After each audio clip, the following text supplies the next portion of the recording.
मैं हमेशा से ही हिंदी में बात करना पसंद करती हूँ, इंग्लिश मीडियम स्कूल में पढ़े होने के बावजूद। एक्चुअली हमारे बचपन में घर का एनवायरनमेंट ही बहुत पेट्रियोटिक था। हार्ड वर्क, ऑनेस्टी आदि पर बहुत स्ट्रेस दिया जाता था। इंडिया को नई नई फ्रीडम मिली थी, तब पेट्रियोटिज्म तो हमारे ब्लड में ही घुला हुआ था।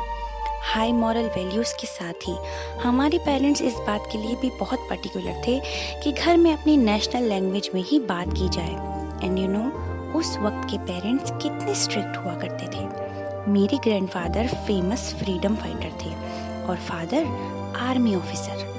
हमारी फैमिली में पेट्रियोटिज्म एक लंबा ट्रेडिशन है जो हमारे ग्रेट ग्रैंडफादर तक जाता है। इसके साथ ही हमारी फैमिली बहुत ऑर्थोडॉक्स थी। घर में सर्वेंट्स और मेड होने के बावजूद हम बच्चों की अपब्रिंगिंग हमारी मदर ने स्वयं ही की थी। हालांकि वे एक हाईली एजुकेटेड लेडी थी, पर उन्होंने हाउसवाइफ बनकर रहना ही प्रेफर किया। यह उनका पर्सनल डिसीजन था। फादर अथवा ग्रैंड पेरेंट्स का दबाव नहीं था। कुछ भी कहो, कामकाजी महिला घर परिवार को उतना समय नहीं दे सकती जितना कि एक full time housewife.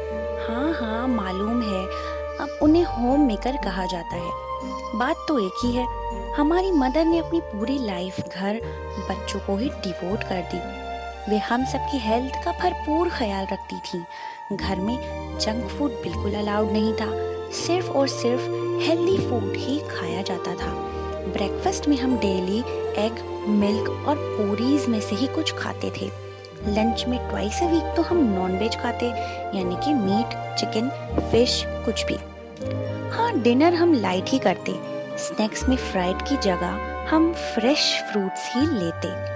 Army officer की वाइफ होने से मदर एक ऑर्डिनरी वाइफ से ज्यादा स्मार्ट तो थी ही, सुंदर भी बहुत थी। अपनी ग्रेसफुल फिगर, विट और इंटेलिजेंस के कारण अपने फ्रेंड्स में वे बहुत पॉपुलर थी और हम दोनों बहनों की तो आइडियल वे ही थी। खैर, मैंने भी अपने बच्चों को हाई मोरल वैल्यूज तो दी ही थी और अपनी मदर टंग के रिस्पेक्ट करना भी सिखाया है।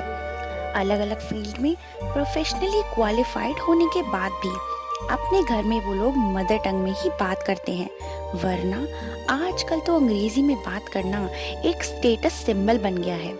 अगर आप हिंदी स्पीकिंग कैटेगरी को बिलोंग करते हैं तो आप हाई सोसाइटी में खुद को अनफिट पाते हैं। आप ना तो अच्छी नौकरी ही पा सकते हैं, ना ही अपने फ्रेंड सर्कल में अथवा पार्टी में बोलने का आत्मविश्वास आप में बचता है।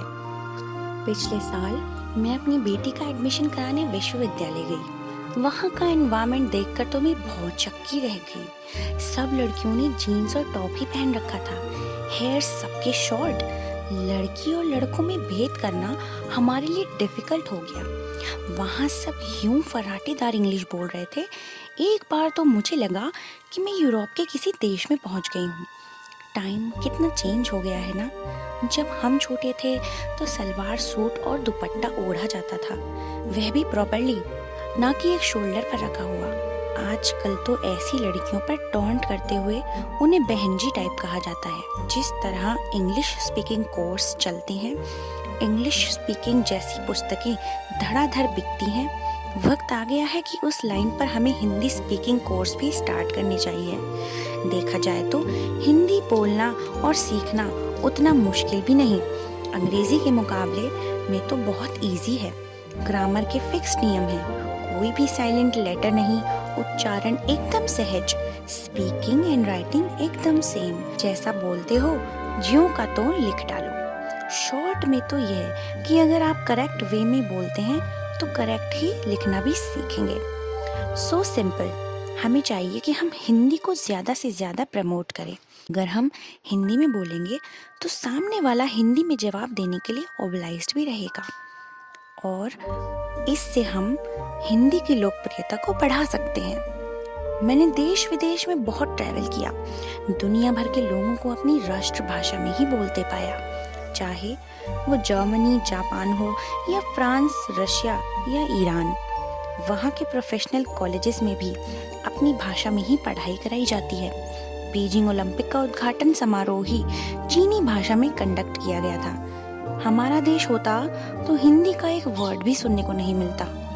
अगर वो लोग अपनी लैंग्वेज बोलने में इतना गर्व फील करते हैं तो हम क्यों हिंदी को पीछे पुश करते जा रहे हैं? किसी से कम है क्या हमारी हिंदी लैंग्वेज? कितना धनी है हमारा लिटरेचर। ढेर सारी क्षेत्रीय भाषाओं के अनुवाद मिलाकर तो हिंदी और भी रिच हो जाती है। हमें तो प्राउड फील करना चाहिए रिच हेरिटेज पर, अपनी प्राचीन सिविलाइजेशन और कल्चर पर। जी हाँ, बहुत प्रेम है मुझे अपनी राष्ट्रभाषा से, तभी तो मैं हमेशा हिंदी में ही बोलती और लिखती हूँ। आपको कुछ शक है मेरी हिंदी पर आजकल तो हिंदी ऐसे ही बोली जाती है ना। यकीन नहीं हो रहा है तो अपने कान खुले रखकर कहीं भी बैठ जाओ। जो लोग अंग्रेजी बोल रहे हैं वो तो अंग्रेजी ही बोल रहे हैं, पर जो लोग तथाकथित हिंदी में बात कर रहे हैं उन्हें सुनो। व्याकरण हिंदी की, वाक्य संरचना हिंदी की, पर मुख्य शब्द अंग्रेजी के होंगे। मसलन लास्ट वीक हम अपने कजिन की मैरिज अटेंड करने जयपुर गए थे।